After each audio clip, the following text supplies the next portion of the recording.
Entonces, ¿este planeta es un planeta cárcel? Si lo queremos ver desde una densidad, sí.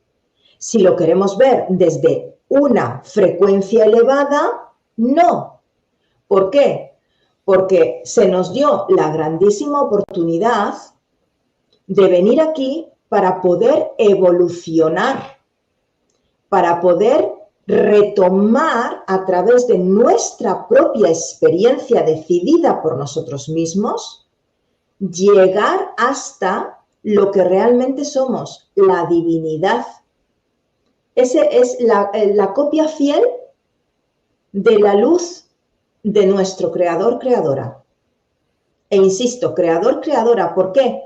Porque la luz como tal no tiene género. Eso es una concepción totalmente de esta dimensión que necesitamos esa polaridad para mirar a un lado o mirar a otro. ¿Está bien? ¿Está mal? Pues no. En el universo no se trata de bien ni de mal, sino se trata, es lo mismo, pero cada cosa está en una ¿cómo se dice? En una polaridad, en un extremo diferente. Pero es exactamente lo mismo. ¿Qué significa lo mismo? Es todo una armonía con una distorsión hacia el polo positivo o una armonía con una distorsión hacia un polo negativo. Entonces, ¿somos eléctricos o somos magnéticos? Y ahora de lo que se trata es de poder unificar esas dos polaridades y mantenernos en armonía, que es el hilo conductor de todo el universo. El otro día me preguntaron, y lo voy a compartir contigo y con todos vosotros, que si por encima del amor universal dijeron un sentimiento, porque necesitamos palabras para poner esto en concepto, si lo había más potente incluso que ese propio amor universal. Y me pareció una pregunta excelente, ¿sí? Entonces, creo que es momento para poderla contestar, si te parece. Digamos que... Sí, adelante. Digamos que el amor universal, ¿sí?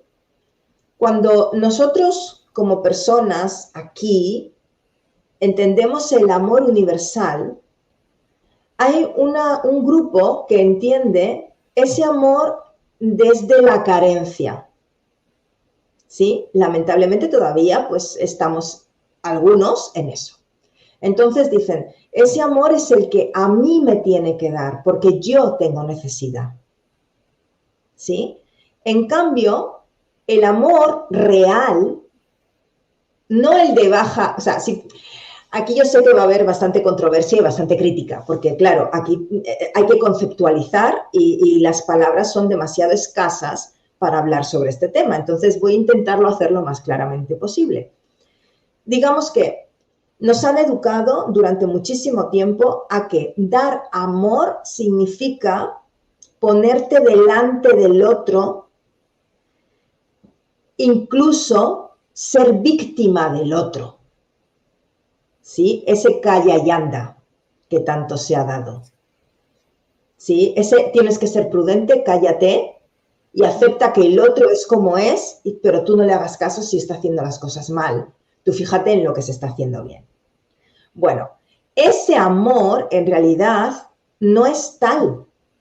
Eso es una manipulación del ego de baja vibración, del ego inferior. Porque el que acalla, otorga. Entonces, no callaros. ¿Sí?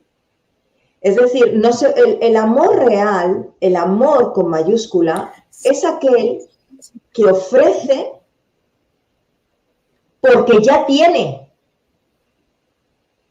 No se quita lo que no tiene para dárselo al otro, sino que es mucho más amplio.